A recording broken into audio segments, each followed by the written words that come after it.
in memoriam. À l'heure d'ouvrir notre 15e Forum Sécurité Chablais, je souhaite rendre hommage à l'un de ses fondateurs. Le 13 octobre dernier, une cruelle maladie emportait notre camarade, le colonel d'état-major général Raymond Brunner. Il avait 65 ans. Notre académie de police de Savatan est née en 2004. Quelques mois plus tard, Raymond Brunner, alors commandant du centre de formation du Chablais de la sécurité militaire et commandant de la place d'armes de Saint-Maurice, s'interroge comment promouvoir la visibilité de cette jeune institution de formation. Et avec la complicité du directeur de l'académie de police d'alors, M. André Etter, ils lancent les deux l'idée d'un symposium, d'un forum. Autour de ces deux patrons, nous retrouvons les responsables de la communication, Philippe Jaton, Jean-Philippe Pittet, Jean-Marie Bornet, votre serviteur. Le groupe de travail va être conduit par le lieutenant-colonel Philippe Brochou, alors chef instruction au centre de formation de la sécurité militaire du Chablais. En 2007, le premier forum se tient à Savatan. Et en marge du 200e anniversaire du collège de l'abbaye de Saint-Maurice, le forum aborde le thème de la jeunesse et de la sécurité. Depuis 13 éditions se suivront. Dans le cours de son histoire, le forum perdra la collaboration de l'armée pour des raisons financières. L'équipe de Philippe Brochou, remaniée, va rester fidèle au poste et l'Académie va reprendre à elle seule la charge de cet événement. Un événement qui est pour notre Académie aujourd'hui un élément phare, qui a, au fil des années, abordé des thèmes de sécurité, d'actualité, quand il ne les a même précédés. Hommage donc ce matin au colonel Brunner, pour sa vision, pour sa création. Un hommage que j'aimerais vibrant à la personne chaleureuse qu'il était, à l'officier engagé, convaincu et convaincant, à l'ami. Adieu Raymond, in memoriam. Je vous propose, en restant assis, Madame, Messieurs, d'observer un petit instant de silence.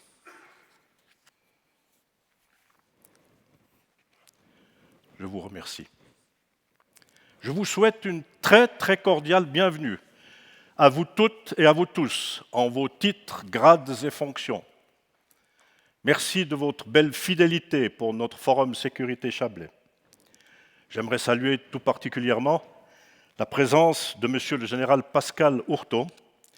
Il est le commandant de l'école de la gendarmerie, l'école de gendarmerie de Dijon, école avec laquelle l'Académie est jumelée, puisque les élèves de Dijon et les aspirants de Savatan ont marché ensemble, notamment lors de récentes marches romandes du général Guisan.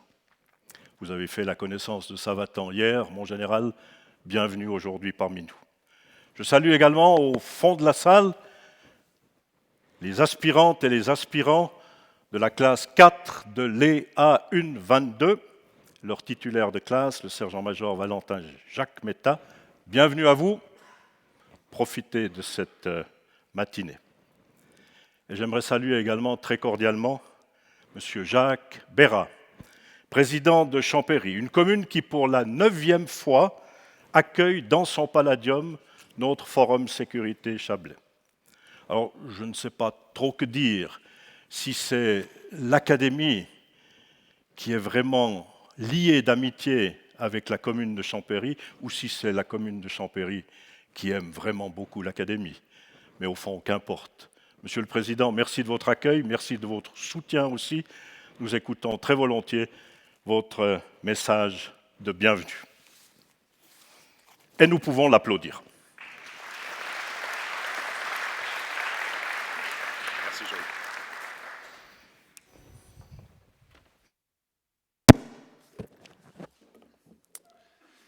Merci Jean. Vous m'entendez?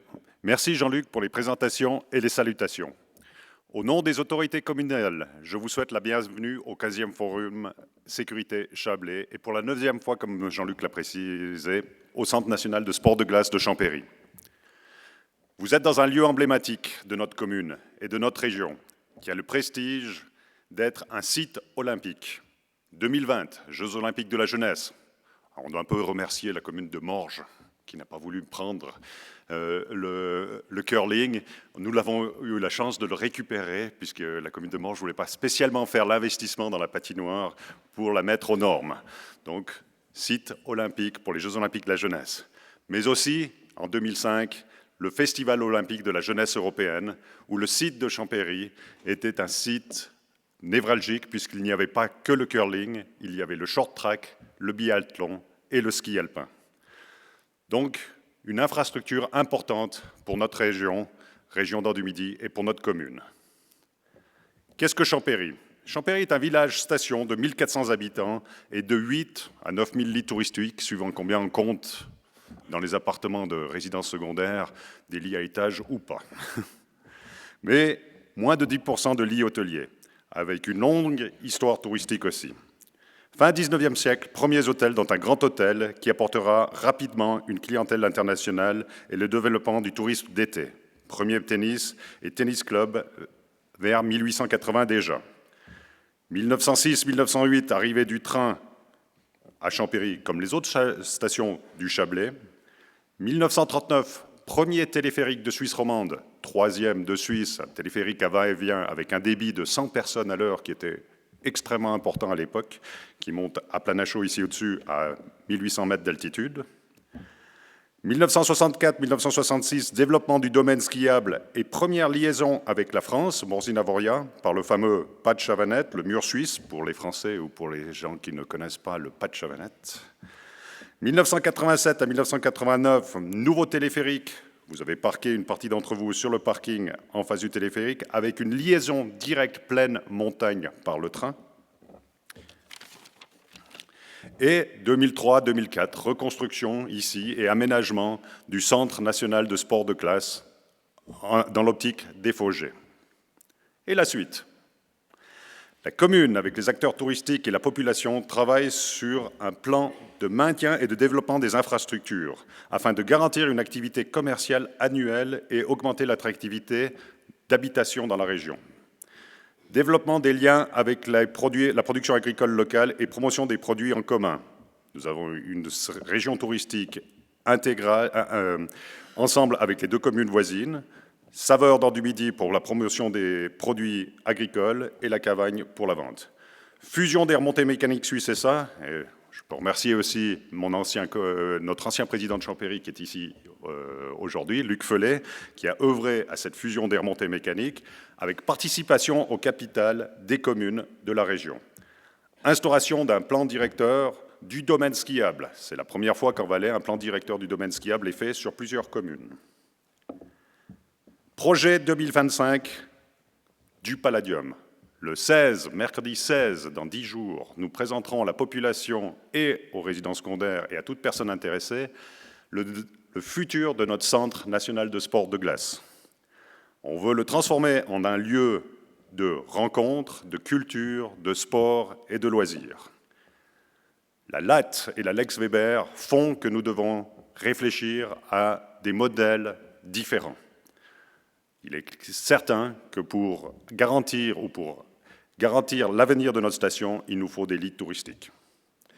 Ce sont des défis importants qui nécessitent une situation politique et économique stable pour notre région. Merci au Forum et à ses intervenants de réfléchir et d'apporter ces solutions pour un avenir durable de notre pays. Bon Forum, bonne séance et bonne journée.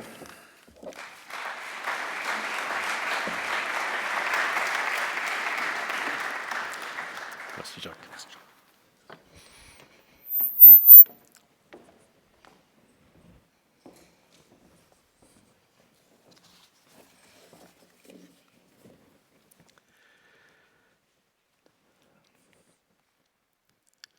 vous êtes jeune. Très jeune même, monsieur le conseiller d'État. Et pourtant, vous avez derrière vous un engagement politique d'un bon quart de siècle déjà, puisqu'à 19 ans, vous étiez élu au conseil communal d'Yverdon-les-Bains. 10 ans plus tard, vous serez député au Grand Conseil du canton de Vaud, au sein du groupe des Verts. Et depuis le 1er juillet de cette année, vous êtes conseiller d'État du canton de Vaud. Vous voilà donc depuis 4 mois maintenant le chef du département de la jeunesse, de l'environnement et de la sécurité. Ce dernier domaine qui vous fait de facto membre du conseil de direction de notre académie de police. Vous avez très volontiers accepté d'ouvrir officiellement notre 15e forum. Nous vous en sommes très reconnaissants et nous nous réjouissons d'entendre votre message adressé à un public jeune, dans un environnement sympathique et en toute sécurité. Monsieur Vassilis Venizelos, je vous prie.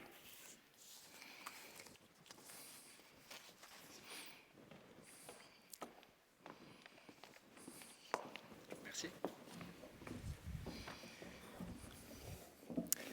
Merci, mesdames et messieurs. En vos titres, grades et fonctions, monsieur le président de commune, merci beaucoup pour votre accueil. Monsieur le directeur de l'Académie de police, merci pour l'organisation de ce nouveau forum. C'est un véritable plaisir, un véritable honneur d'être ici présent et de présider ce forum au nom des autorités vaudoises. Le plaisir est encore plus fort en voyant ces aspirantes et ces aspirants dans la salle. Ça rendra probablement la discussion qui nous attend encore plus passionnante, plus concrète, ce qui nous permettra probablement d'atteindre des sommets que même ce mur d'escalade ne nous permettrait pas d'atteindre.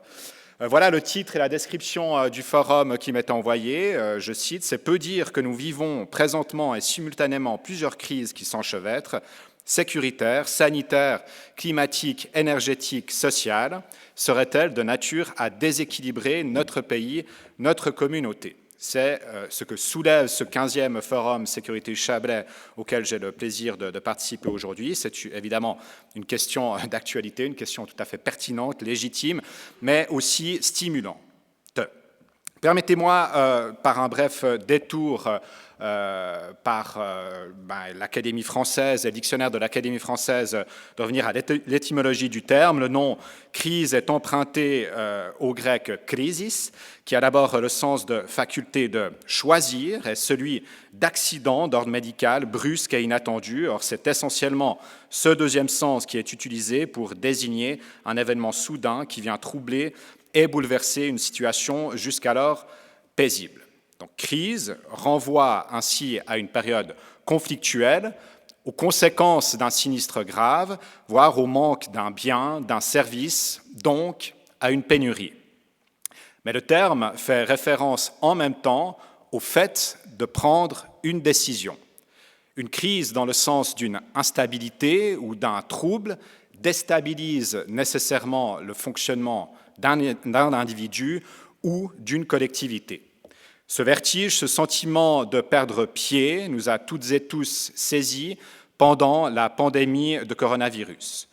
Nous pourrions d'ailleurs revivre quelque chose de semblable si les risques de pénurie d'énergie qui nous guettent se concrétisent, pouvant aller jusqu'à un contingentement énergétique, voire un délestage, voire carrément un blackout. Mais évidemment, le Conseil d'État et les autorités vaudoises, avec les différents cantons et la Confédération, mettent tout en œuvre pour éviter une telle situation. Cependant, et je tiens à le souligner, une crise nous force à agir pour faire face aux problèmes, car la seule option qui n'est pas praticable, c'est précisément de ne rien faire. L'expression « gestion de crise » indique bel et bien l'impératif de prendre des mesures pour rétablir la situation, ou du moins pour réduire les impacts néfastes d'événements qui perturbent le cours normal de nos vies et de nos activités. D'ailleurs, le terme de gestion dit clairement la volonté de reprendre la main sur l'imprévisible qui trouble l'ordre établi. On peut appeler aussi tout cela la résilience. Il Il s'agit là d'un terme en vogue qui, en physique, caractérise la capacité d'un matériau à résister à un choc ou, en psychologie, dénote la faculté d'un individu à rebondir après avoir subi un traumatisme. Plus généralement, la résilience, c'est le fait de surmonter une perturbation pour retrouver l'état initial et ou un fonctionnement dit normal. Si nous regardons en arrière, au cours des 2 dernières années marquées par la pandémie de coronavirus, je crois que l'on peut dire que nous avons fait preuve d'une résilience certaine, que ce soit les autorités, que ce soit nos institutions, et évidemment la société et la population. Mais c'est plutôt rassurant. Cela veut dire que nos institutions politiques, administratives, sécuritaires, combinées à l'intelligence collective et à l'esprit d'initiative des particuliers, des entreprises, de la société civile, ont su trouver la parade. Les réponses, les solutions à des situations complexes, inédites, bouleversant nos points de repère, nos habitudes, nos pratiques éprouvées. Nous avons pu, ensemble, maîtriser le vertige, le déséquilibre et retrouver une certaine stabilité. Cela doit nous inciter, d'une part, à ne pas baisser la garde, à rester en éveil, à poursuivre nos efforts d'anticipation et de prévention dans le but de réduire les dommages des crises à venir. L'État, dans ce but, agit en vigie. Il jette son regard au loin comme un radar. Il cherche à identifier les menaces pour la population afin d'en minimiser les dommages. Le canton de Vaud assume en ce sens pleinement cette mission. Il l'a fait dans l'urgence quand il a dû affronter un virus inconnu et inquiétant. Il le fait un peu plus sereinement en se préparant actuellement à une éventuelle pénurie d'énergie qui pourrait survenir déjà cet hiver, mais qui va nous guetter encore les hivers prochains. Il le fait à long terme au moyen d'une analyse des risques. La dernière mise à jour date d'ailleurs de cette année, de ce printemps, qui lui sert de boussole. Ce document lui sert de boussole, d'outil de décision et d'évaluation dans l'établissement de ses politiques publiques. En même temps, la résilience ne doit pas aboutir mécaniquement au retour à la situation précédant la crise. Elle doit plutôt, à mes yeux, être l'occasion de prendre conscience de ce qui est fragile, de ce qui est problématique, des obstacles et des impasses. Car une crise, au fond, peut être considérée comme un symptôme très aigu de malaise, de dérèglement, de déséquilibre probablement plus profond, voire structurel, qu'il faut aborder en dehors des urgences. La question climatique illustre de façon éloquente ce que je viens de vous dire. La canicule, la sécheresse, puis des intempéries extrêmes de ces derniers mois, à force de se répéter, sont des signes évidents des changements à l'œuvre. Bien entendu, nous devons de les combattre dans l'immédiat, mais nous sommes aussi appelés à les affronter sur la durée, avec pour objectif non pas un retour à l'avant, mais dans le changement de ce qui est à l'origine du problème. Justement parce que l'avant fait partie du problème. Autrement dit, si l'on admet, il n'y a pas plus de doute à ce propos, que l'activité humaine est à l'origine notamment du réchauffement de la planète, qui à son tour est responsable des phénomènes météorologiques extrêmes, alors, après avoir surmonté la crise provoquée par l'un de ces événements exceptionnels ponctuels, il me semble évident qu'il faut s'attaquer à sa cause, les activités humaines qui ont un impact sur le climat.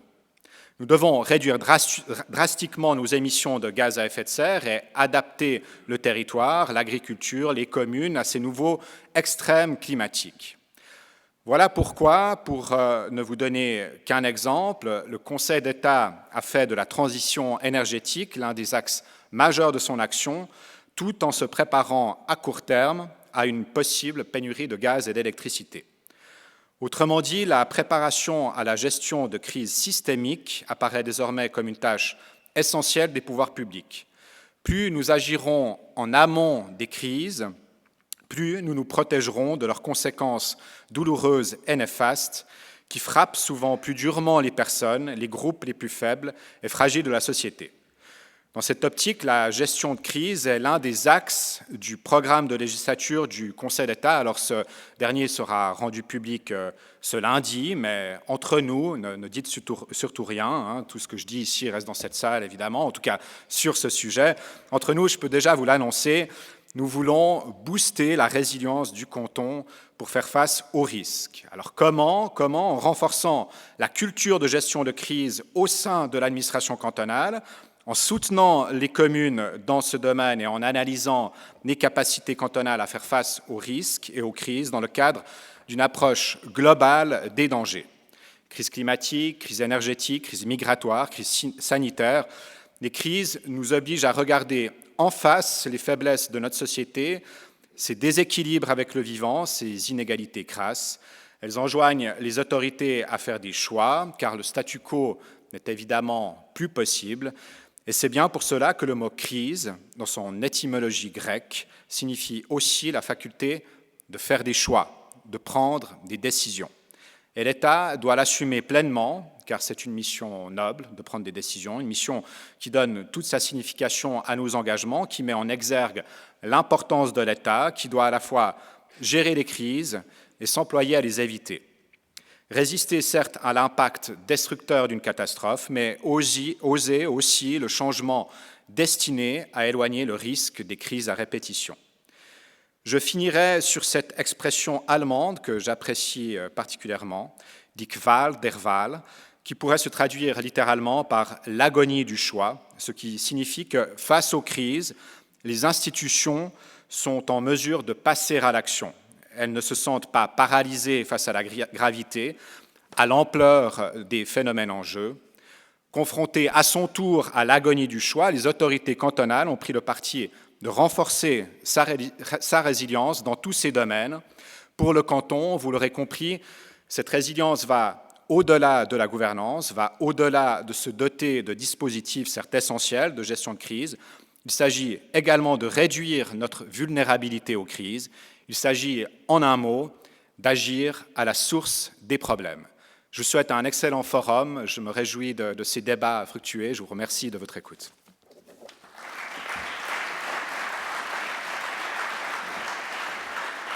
Merci.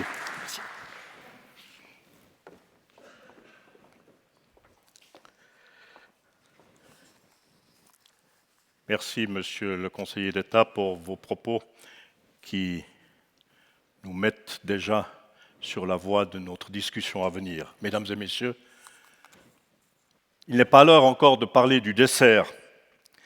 Et pourtant, nous pourrions, à l'image de toutes ces crises qui s'accumulent, qui s'entrecroisent, qui s'enchevêtrent, parler d'un millefeuille de crise. Mais vous en conviendrez, la gastronomie ne fait pas très bon ménage avec la situation actuelle plutôt morose, plutôt incertaine, parfois anxiogène. Raison pour laquelle le titre de notre forum est plus sage, dirons-nous. Les crises s'enchevêtrent, est-ce que la Suisse en serait déséquilibrée? Nous allons en débattre ce matin, et nous allons en débattre en deux temps. En ouverture de ce forum, d'ici quelques minutes, nous entendrons M. Yves Rossier, ancien secrétaire d'État et ancien ambassadeur de Suisse à Moscou. Puis nous réunirons sur cette scène ici 6 personnalités aux horizons différents qui apporteront tour à tour un regard de leur domaine de compétences.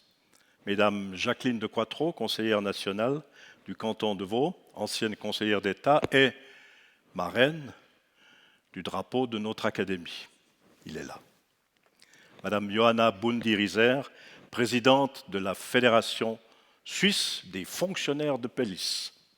Messieurs Anton Chatelain, directeur de la société coopérative Migros Vaud. Monsieur le brigadier Reynald Drault, commandant de la police militaire. Monsieur Pantelimon Giannakopoulos, médecin, chef de service des mesures institutionnelles au HUG. Et monsieur Werner Meyer, délégué à l'approvisionnement économique de notre pays. Avec elle et avec eux, nous ferons un tour d'horizon de nos crises et nous tenterons d'y apporter des solutions ou des visions ou des perspectives.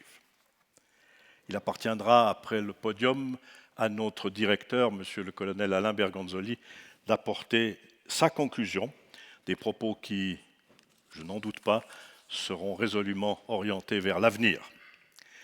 Voilà pour le menu de ce matin, en attendant le menu de notre apéritif dînatoire qui nous sera servi beaucoup plus tard dans la matinée. Un peu de patience.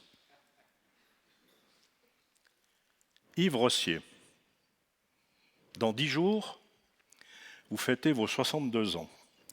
Et même si, comme ancien directeur de l'Office fédéral des assurances sociales, vous en connaissez tous les secrets, je pense que l'âge de la retraite n'est pas du tout au programme de vos activités quotidiennes.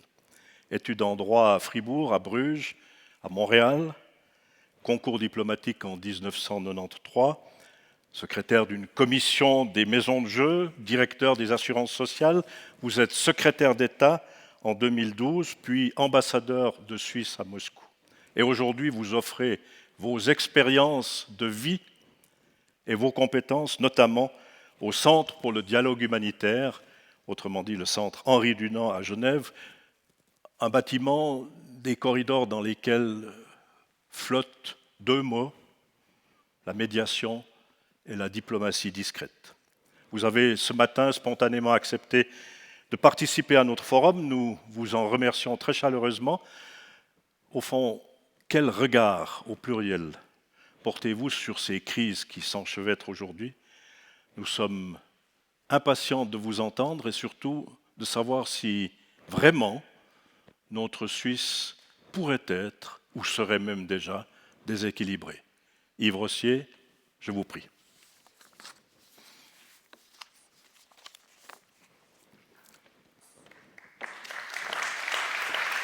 Merci. Merci, M. Piller, merci de cette longue biographie. Vous avez oublié de dire que j'avais été le petit Jésus de la crèche quand j'avais 6 mois. Et il paraît que j'avais eu énormément de succès auprès de l'assistance à l'époque. M. Piller m'a demandé de parler des crises et de parler de l'Ukraine. Donc je vais diviser mon exposé en 2 et commencer par quelques remarques générales sur la notion de crise. Et je viendrai à l'Ukraine ensuite afin d'essayer de vous offrir quelques éléments de lecture face aux événements qui se déroulent maintenant sous nos yeux et qui vont certainement durer encore quelques temps. Je crois que l'important est de distinguer, et ce n'est pas toujours facile, une crise qui est somme toute un épiphénomène des mouvements de fond qu'il y a derrière. C'est la première difficulté. Et la deuxième, quant aux conséquences de la crise, je veux poser comme principe que ce ne sont pas tellement les conséquences directes des crises qui ont une influence sur notre quotidien, sur notre société, mais les décisions que nous prenons à la suite de ces crises. Le cas le plus évident, c'est Fukushima. Les conséquences directes de Fukushima sont les morts sur place en raison du tsunami, les dégâts causés par le tsunami à la centrale nucléaire et l'impact sur la région avoisinante, mais la principale décision dont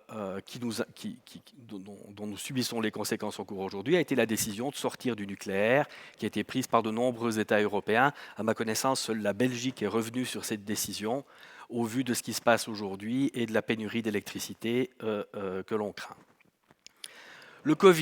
Le Covid a eu comme conséquence directe 6 millions de morts sur la planète, donc mais les conséquences du Covid sont bien plus les conséquences des mesures et des décisions prises par les sociétés, comme évidemment le confinement. Nous le voyons aujourd'hui en Chine avec la politique anti-Covid très stricte, alors que la Chine a aujourd'hui la locomotive industrielle de la planète, elle est ce qu'était le Royaume-Uni au début du XXe siècle.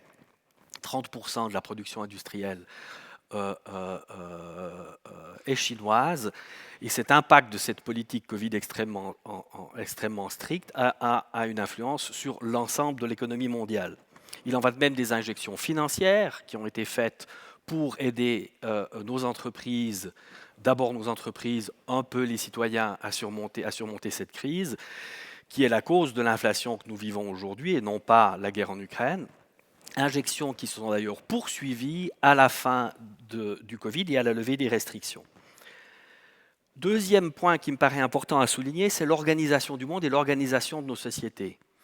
Les impacts d'une crise seront déterminés, je l'ai dit, par les décisions que nous prenons, mais aussi par l'organisation du monde dans laquelle elle se déroule.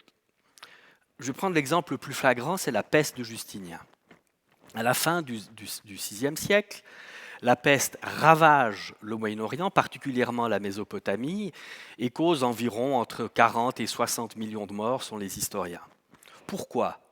Parce que le Moyen-Orient, la Mésopotamie, est globalisée. Les routes commerciales sont extrêmement actives, les villes sont grandes et très prospères, sont des sociétés urbaines. Et lorsque la peste arrive dans des régions avec une forte densité de population, évidemment, l'impact sur les sociétés et puis la mortalité est gigantesque. Et paradoxalement, le sud de la péninsule arabique, qui est à l'écart de ces routes, n'est pas touché par la peste. Or, c'est du sud de la péninsule arabique que va venir l'islam, qui va se diffuser comme un feu de forêt dans des sociétés ravagées par la peste, où plus de la moitié de la population est morte, les armées ne fonctionnent plus, l'agriculture ne fonctionne plus, les villes ne fonctionnent plus, le pouvoir ne fonctionne plus, et les Arabes descendent de la péninsule, sont des sociétés extrêmement vigoureuses, protégées de la peste jusque-là, et vous le voyez, le Moyen-Orient, le croissant fertile qui était chrétien jusqu'au VIe siècle, est largement musulman depuis, et l'expansion de l'islam a continué au-delà de cette période-là. J'en viens aux phénomènes qui me paraissent, je vais en prendre trois qui me paraissent importants, ces phénomènes qui me paraissent durables et qui sont l'arrière-plan des crises que nous vivons, et ces crises ne devraient pas nous cacher cet horizon. Le premier, c'est évidemment la modification climatique.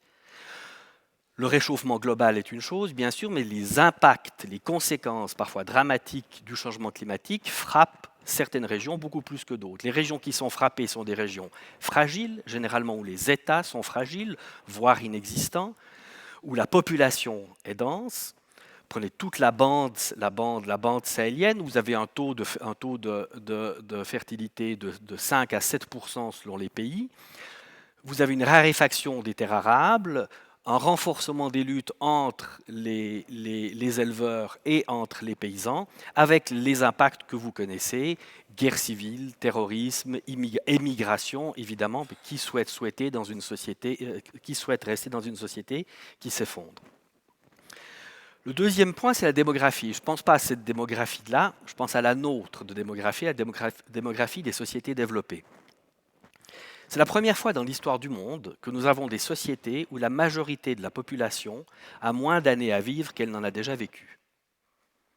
Ce n'est pas tout à fait le cas de cette assemblée, à vous voir, je ne parle pas des dames évidemment, grâce aux aspirants qui sont derrière, mais globalement, nos sociétés aujourd'hui, et ce n'est jamais arrivé dans l'histoire humaine, sont faites majoritairement de gens qui savent qu'il y a derrière eux beaucoup plus d'années que devant eux. Qu'est-ce que ça signifie?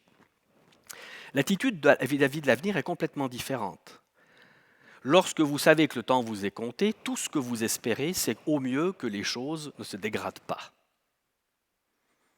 Je le vois moi-même sur ma capacité à gravir des montagnes, etc. Tout ce que je peux espérer, c'est évidemment pas de retrouver la forme de mes 20 ans, mais c'est qu'au moins cette dégradation soit aussi lente que possible, voire même stoppée si c'était possible. Donc le mieux que puisse espérer une telle société, c'est que rien ne change.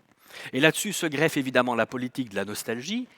Vous l'entendez souvent, surtout dans les mouvements politiques aujourd'hui, la politique de la nostalgie qui vous dépeint des sociétés idéales qui sont les sociétés d'avant, où on vous explique que la vie était beaucoup plus simple, qu'il y avait de la neige à Noël, qu'on pouvait laisser sa voiture ouverte, que les enfants se levaient dans le bus pour céder la place aux personnes âgées, etc.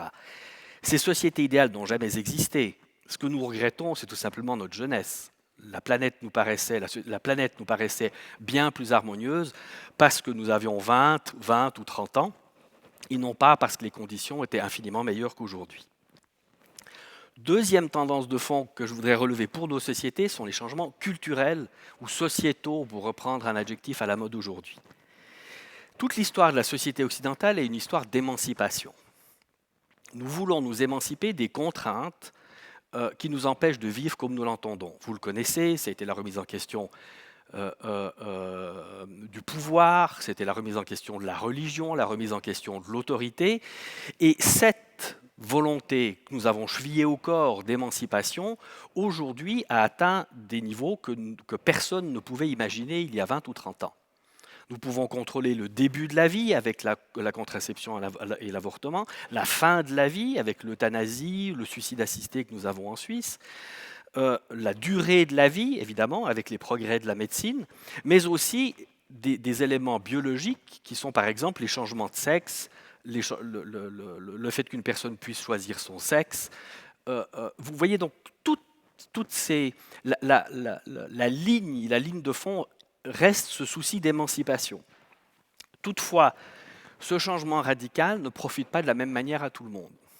Je me souviens d'un chef syndical d'un grand pays européen qui me disait « Mon problème, c'est que la gauche ne se soucie que de questions de société qui touchent une minorité plutôt prospère de la population et non plus des intérêts des personnes dont la situation économique est difficile. » Cette cassure donc, dans la société, que vous retrouvez dans les phénomènes populistes que nous avons vus aux États-Unis, que nous voyons aussi dans certains pays européens, fait qu'il y a cette terrible division de valeurs entre les valeurs qui sont thématisées, qui sont les valeurs de ce qui est perçu comme une élite par le reste de la population, et le reste de la population qui se tait face à ces changements qui sont encore une fois des changements fondamentaux. Prenez par exemple le mariage entre deux personnes de même sexe, c'est la première fois dans l'histoire de l'humanité. L'attitude à l'égard de l'homosexualité a beaucoup varié selon les sociétés.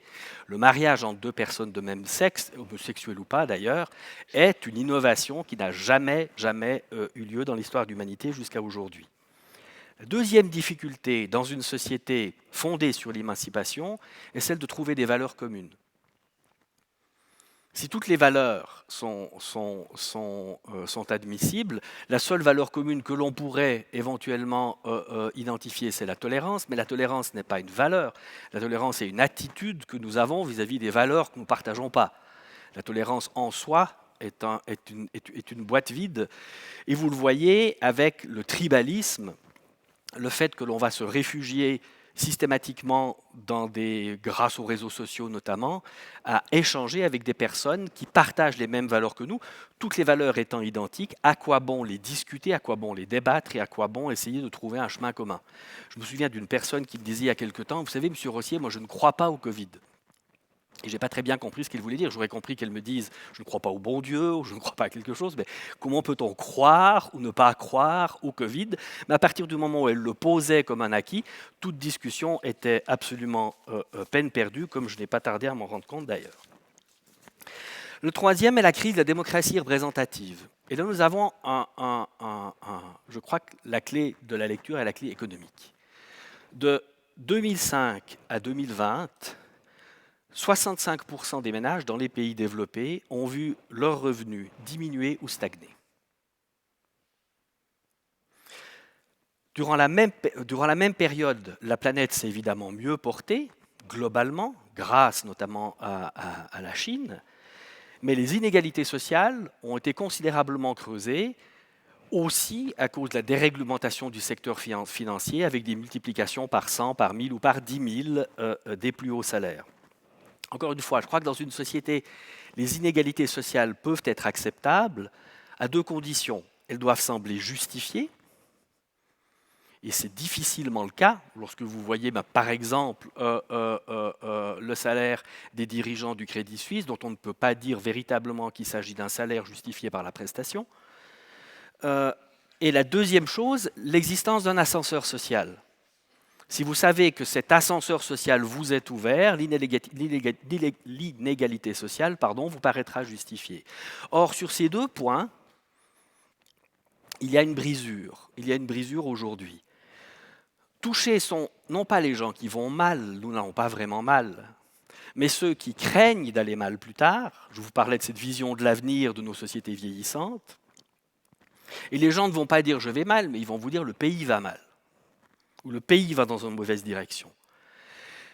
La démocratie représentative, son rôle est d'intégrer de nouveaux groupes dans la société. Nous l'avons vu en Suisse dans notre histoire. On a d'abord intégré les démocrates chrétiens, donc les catholiques du pays. Ensuite, on a intégré la gauche, le mouvement ouvrier par le Parti socialiste. L'intégration des Verts est en route, comme l'a démontré l'orateur précédent. Mais pour pouvoir intégrer des groupes représentatifs, vous devez précisément avoir ces groupes au sein d'une société. Or, cet éclatement des valeurs et la difficulté d'identifier des valeurs communes rend extrêmement difficile d'identifier les groupes qu'il faudrait intégrer dans la société afin de la rendre plus harmonieuse et plus solide. Et c'est là-dessus que se greffe effectivement le populisme, qui est un mouvement qui n'est pas un mouvement démagogique, mais qui est un mouvement qui va d'abord vous vendre une représentation idéalisée du peuple qui n'a jamais existé, mais une représentation totalement harmonieuse, qui va vous expliquer que le peuple a toujours raison, donc même lorsque l'on perd des élections, c'est que quelqu'un a triché. Nous l'avons vu aux États-Unis, on va peut-être le revoir aux États-Unis, voire au Brésil, quoique M. Bolsonaro semble encore en train de se tâter. Et je me souviens d'ailleurs d'un député UDC qui, après une votation perdue en Suisse, déclarait à la radio « J'étais en train de me raser ». Le journaliste lui demande son commentaire et le politicien en question, c'est un politicien valaisan qu'on n'entend plus beaucoup aujourd'hui, a répondu « C'est la revanche des élites contre le peuple ». Et j'étais surpris que le journaliste ne lui rétorque pas « Mais le peuple a voté contre vous, ce ne sont pas les élites ». Donc vous voyez cette lecture antidémocratique, anti-institutionnelle, évidemment, qui refuse toute intégration. On n'a pas besoin, puisqu'on représente le peuple, on n'a pas besoin d'institutions, on n'a pas besoin de parlement, on n'a pas besoin de tribunaux, etc. Donc voilà les éléments qui me paraissent les éléments de fond. Je les pose en préambule ici pour la discussion qui va suivre. Maintenant, je vais en venir à l'Ukraine, si vous le voulez bien. Je crois qu'on m'avait promis une carte. Pouf, la voilà. Là, vous voyez l'Ukraine. Alors, vous entendez aujourd'hui souvent parler de l'Est de l'Ukraine, où on parle russe, de l'Ouest, où on parle ukrainien. En fait, l'histoire de l'Ukraine est plutôt une histoire nord-sud. Les premiers habitants de l'Ukraine sont dans cette région ici. Le sud sont les Grecs. C'est la Chersonèse, qui est déjà à l'époque le grenier à blé de la civilisation grecque. Vous voyez que les choses n'ont guère changé en 2500 ans. Et vous avez une rencontre entre la civilisation byzantine, donc le sud de l'Ukraine est ouvert vers Byzance, et les Vikings qui descendent du nord par l'immense réseau de rivières que vous avez ici, et qui vont rencontrer la civilisation byzantine ici et fonder ce qu'on appelait à l'époque la Rousse de Kiev. La Rousse de Kiev n'a rien à voir avec la Russie, ni avec l'Ukraine. D'ailleurs, les Russes étaient des Vikings, et l'un de leurs chefs, Valdemar, décide à la fin du Xe siècle de se convertir à la religion chrétienne. Alors il y a beaucoup de légendes assez savoureuses sur le choix de Valdemar, qui s'appellera ensuite Vladimir. Et vous voyez, Vladimir, c'est le prénom des deux présidents qui se font la guerre aujourd'hui. Valdemar, donc le Viking, dit la légende, reçoit d'abord les musulmans, et il se fait expliquer la religion musulmane, et il leur rétorque que la religion lui paraît très très bien, mais le problème c'est l'interdiction de l'alcool et que ça, il n'arrivera jamais à le faire passer à son peuple. Donc il renvoie les musulmans. Il reçoit ensuite les chrétiens francs, enfin en l'occurrence ils sont allemands, mais vous savez bien que les francs étaient le peuplade germanique. Et il trouve ça très bien aussi, mais il trouve que ça manque un petit peu de panache. Et ainsi, il va choisir la religion orthodoxe. Plus probablement, Valdemar était certainement quelqu'un d'assez malin. Il se rend bien compte que le commerce nord-sud est le commerce avec Byzance. Il propose donc de se convertir à la religion des Byzantins. En échange, il demande la fille de l'empereur, ce que celui-ci lui accorde volontiers. Donc cette Russe de Kiev, dont la Russie se réclame aujourd'hui, en fait, ce n'est pas la Russie. Il n'y a ni Russie, ni Ukraine à l'époque. Elle s'appelle russe, encore une fois. La Russie d'aujourd'hui tire son nom de la Russe de Kiev, mais russe ne signifiait nullement que la civilisation qui se crée dans cette région ici, donc dans la vallée du Dniepr et sur le sud, à l'époque, est une civilisation russe. Deuxième point qui va être important, ça va être l'invasion mongole. Les Mongols vont arriver de l'Est et vont casser cette Ukraine, l'Ukraine que vous voyez ici en deux, Ils vont être arrêtés par les Polonais sur la, mettons, sur la gauche de la carte vue depuis la salle et installer l'ordre mongol à l'est et sur le territoire de la Russie actuelle. Cet ordre mongol est très important parce que toute la notion de l'État en Russie a été héritée de l'ère mongole. La Russie n'a pas eu la réception du droit romain, n'a pas eu de féodalité, donc de division du pouvoir.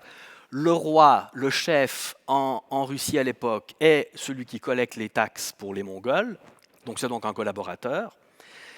Il est propriétaire des terres et des gens. Il n'y a pas de distinction entre imperium et dominium, donc entre ce qui vous appartient et entre le pouvoir que vous pouvez exercer, comme l'État l'exerce sur quelque chose. Donc la terre est propriétaire, il n'y a pas de nobles. Les nobles jouissent de leurs biens, mais c'est à la bonne volonté du chef, du roi, qui ne s'appelle pas encore tsar à l'époque, et bonne volonté qui peut se modifier totalement selon les circonstances. À l'ouest, en revanche, vous avez la Pologne qui va installer son système de pouvoir, et la Pologne à l'époque est un pays très grand et un pays étonnamment démocratique. 20% des gens, c'est-à-dire les nobles en Pologne, ont des droits. Il y a une charte de droits. Vous me direz 20%, ce n'est pas grand-chose, mais pour l'époque, pour le XIVe siècle, c'est assez exceptionnel. Donc vous avez deux visions de l'État qui vont s'infiltrer dans la région que vous avez, celle qui est amenée par la Pologne à gauche et celle qui est amenée par les Mongols à droite. Petit à petit, la Russie va devenir une puissance européenne et va s'avancer.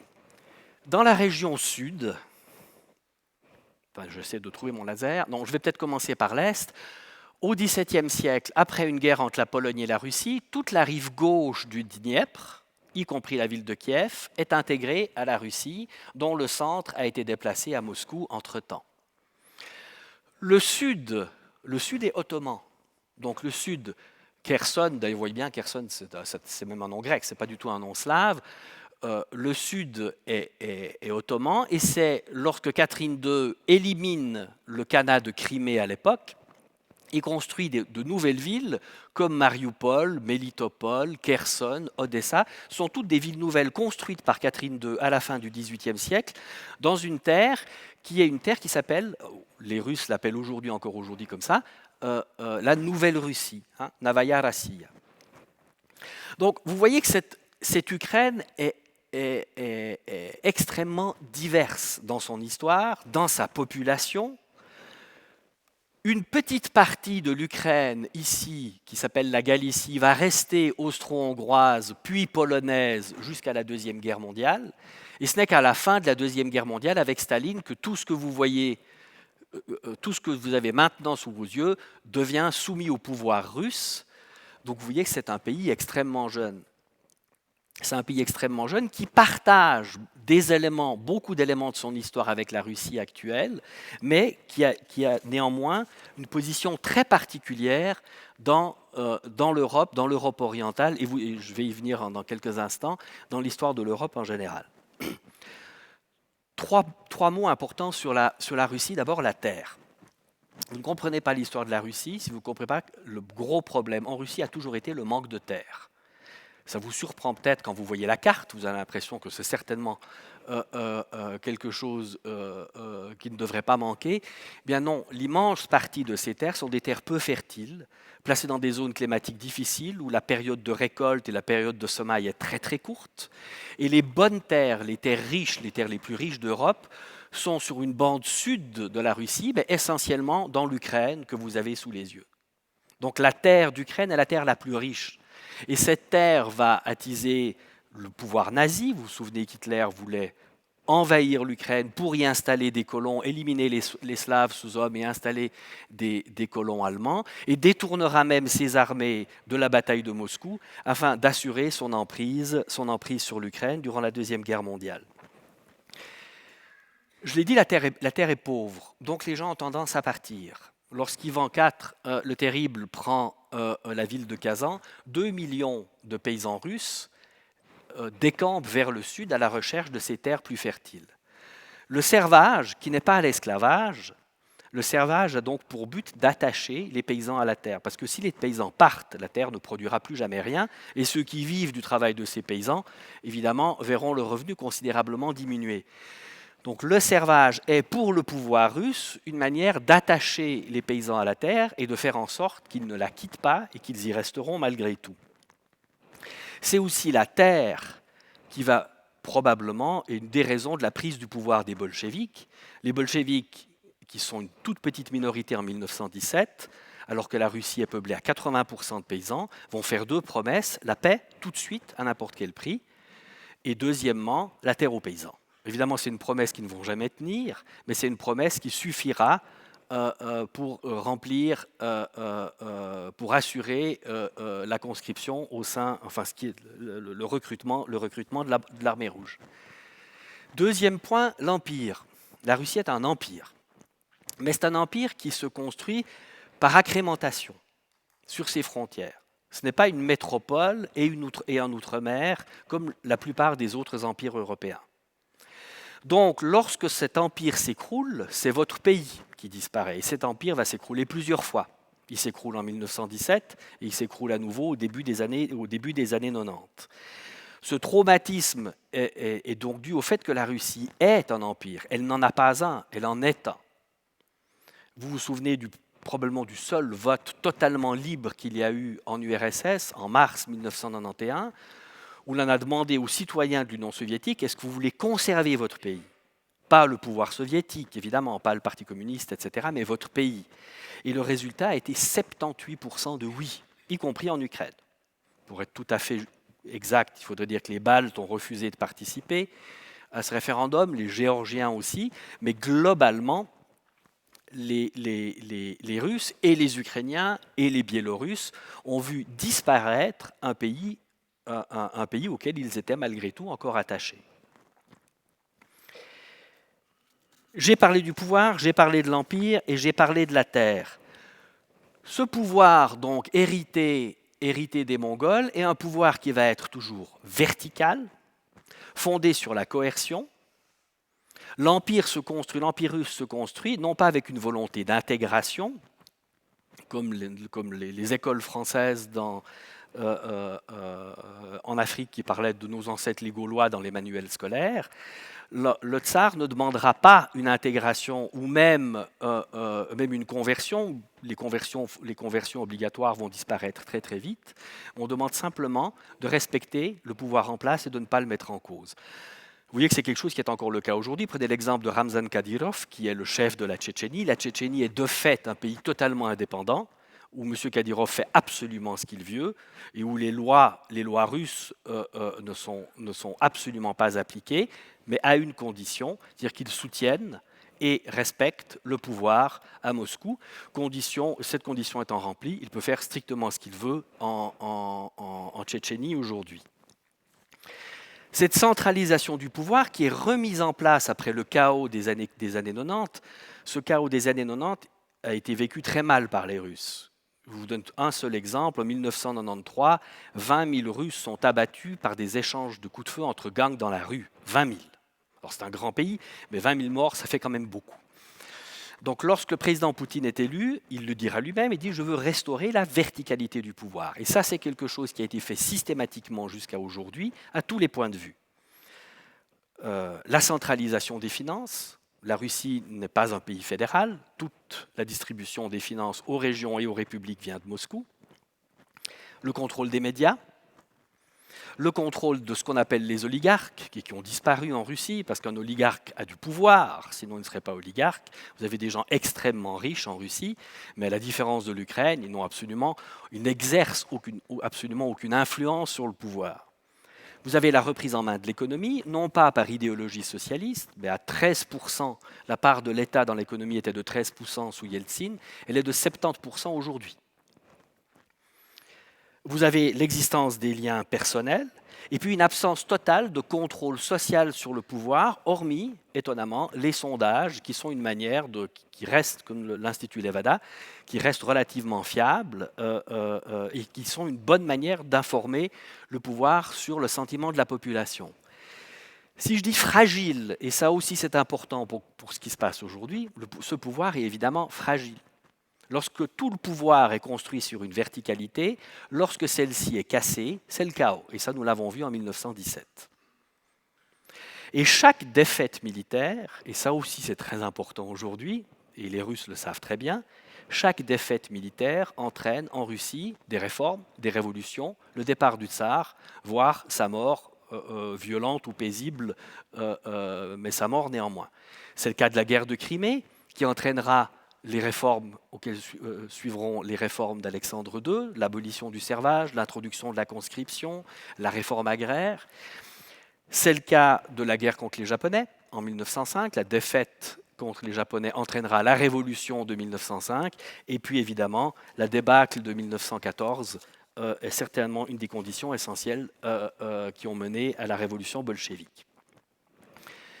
À la fin du XXe siècle, soit que nous assistons, c'est à une évolution différente entre ce qui est aujourd'hui l'Ukraine et ce qui est la Russie. Donc vous avez ce renforcement du pouvoir central, de cette verticalité, la fermeture des espaces publics en Russie, et vous avez en revanche en Ukraine une évolution probablement aussi du fait de cet héritage polonais que la Russie n'a pas eu, une évolution politique fondamentalement différente. Vous avez des oligarques très puissants, vous avez des élections libres, vous avez un certain chaos, du moins c'est comme ça que c'est perçu depuis la Russie, mais néanmoins une évolution totalement différente. La position de l'Ukraine, vous le voyez, elle est centrale. J'ai parlé de la diversité de l'histoire, un mot encore sur la diversité des populations. Vous entendez souvent parler des Ukrainiens qui parlent russe, des Ukrainiens qui parlent ukrainien. En fait, la raison est très simple. Cette région-ci de l'Ukraine, le bassin du Dniepr, est au XIXe siècle le cœur de la révolution industrielle en Russie. Il produit 60% du fer, 50% du fer, 70% du charbon de la Russie. Donc l'industrialisation ici est extrêmement forte. Et qui sont au XIXe siècle les ouvriers qui vont travailler dans ces usines? Ne sont pas les Ukrainiens. Pourquoi? Et nous retombons sur la question de la terre, parce que la terre est très riche en Ukraine. Donc les paysans ukrainiens restent sur la terre. Ceux qui émigrent vers l'Ukraine orientale pour travailler dans les nouvelles usines viennent d'ailleurs en Russie. Et cette population qui arrive ici, comme dans le sud à l'époque de Catherine II, sont des gens qui viennent du reste de la Russie. Pour être complet, il faut dire que Catherine II a fait venir des gens de bien d'autres endroits à l'époque, des Italiens, des Allemands, etc., même beaucoup de Suisses. Donc vous avez ici une évolution démographique et sociale qui commence à la fin du XIXe siècle et qui se reflète encore dans la situation aujourd'hui. Prenez par exemple la ville de Donetsk, qui est le cœur industriel de la Russie à l'époque. Donetsk s'appelait Yuvitsa à l'époque, Yuvitsa à cause de John Hughes, qui était un Gallois, qui était le premier investisseur étranger, parce que cela s'est fait évidemment essentiellement avec du capital étranger, le premier investisseur étranger dans les mines de charbon de Donetsk. J'ai parlé des crises et de la manière que nous avons d'y réagir. Les guerres sont évidemment les principales crises. Maintenant, revenez un petit peu en arrière à la guerre de 1914-1918. Lorsque vous avez terminé une guerre, vous devez organiser un ordre de paix dans la région qui a été frappée par la guerre. L'ordre de paix qui est posé en 1918 est l'ordre de Versailles. L'ordre de Versailles a rétrospectivement un grand défaut, c'est un ordre qui ne laisse pas de place aux vaincus. Ni l'Allemagne, l'Allemagne en plus qui n'a pas l'impression d'être vaincue, parce qu'à l'Est elle avait gagné la guerre, tout comme l'Autriche-Hongrie. Pas de place pour l'Autriche-Hongrie non plus. Donc nous avons une absence d'intégration des vaincus dans l'ordre de sécurité qui suit la fin de la guerre. En 1945, on avait compris la leçon. Vous avez vu, on a intégré l'Allemagne, on l'a intégré en deux morceaux, mais on a intégré l'Allemagne dans l'OTAN et dans l'Union européenne d'un côté, dans le Comecon et le pacte de Varsovie de l'autre côté, etc. À la fin de la guerre froide, on a fait de la place à tout le monde, mais la Russie n'a pas trouvé sa place. Alors les raisons, on pourra en discuter peut-être, parce que ça mériterait en soi déjà un exposé entier. la Russie ne trouve pas sa place dans l'ordre européen, l'ordre de sécurité européen qui est posé à la fin de la guerre froide. La seule organisation véritable de sécurité européenne aujourd'hui, c'est l'OTAN. L'OTAN apporte effectivement un bon élément de sécurité à ceux qui sont ses membres. Pour ceux qui n'en sont pas, c'est au mieux neutre, au pire une menace, comme les Serbes s'en souviennent, comme beaucoup de Russes aujourd'hui, même les plus libéraux d'entre eux, le perçoivent. Quant aux discussions qui ont lieu en cours, ça je vais peut-être garder ça pour mon exposé. On pourra peut-être en discuter après s'il y a des questions dans la salle. Donc les discussions qui ont en cours et la conduite de la guerre aujourd'hui. Je voudrais poser 4 conclusions. La première, M. Piller a parlé des crises. Le monde a toujours été conflictuel. C'est nous qui avons vécu en Europe occidentale et puis dans les pays les plus développés, après la Deuxième Guerre mondiale, une phase unique dans l'histoire de l'humanité, elle aussi, de paix et de croissance régulière. Mais durant cette période, les crises ont été nombreuses et très violentes sur la planète. Pensez à la collectivisation, le grand bond en avant en Chine, qui a entraîné des dizaines, voire des centaines de millions de morts. Donc c'est le fait de voir ces crises se suivre et d'accumuler, ce n'est finalement qu'un retour à la normalité. Deuxièmement, bien sûr qu'il faut se préparer aux crises. Et là, je voudrais juste citer le président du CICR, l'ancien président du CICR, Jacob Kellenberger, avec qui j'avais une fois cette discussion, et il m'a dit, tu sais, le CICR, on passe notre temps à se préparer pour les prochaines crises. Et aucune des crises pour lesquelles nous nous sommes préparés n'est jamais survenue. Mais, et ça c'est important, le fait de nous y préparer nous rend plus résilients, pour reprendre le terme de M. Venizelos, nous rend beaucoup plus aptes à réagir aux crises qui surviennent et qui sont toujours celles que nous n'avions pas prévues. Troisièmement, j'ai parlé de l'inclusion et de la responsabilité. Ça, c'est plutôt à l'égard de la politique. Une politique doit être inclusive. Lorsqu'une grande partie de la population ne se sent plus représentée au sein d'un système politique, surtout un système démocratique, je crois que c'est un poison pour nos sociétés. La politique doit être représentative et inclusive. Je crois qu'en Suisse, on s'en tire encore pas trop mal aujourd'hui, mais la tendance de fond va plutôt dans l'autre direction, comme vous le voyez quand vous regardez au-delà de nos frontières. Et enfin, pour terminer, je vais citer Raymond Aron, qui est un de mes auteurs préférés, et qui a dit « Le principal moteur de l'histoire, ce ne sont pas les conditions économiques, ce n'est pas la géographie, ce n'est pas la démographie, mais le principal moteur de l'histoire, c'est l'usage que les hommes font de leur liberté. C'est les décisions que nous prenons, que vous prenez, qui font avancer l'histoire, qui peuvent avoir des conséquences gravissimes ou bénéfiques, mais c'est malgré tout nous qui avons les clés de notre avenir, et c'est là-dessus que je voudrais conclure mon exposé. Je vous remercie de votre patience et de votre attention. Merci beaucoup.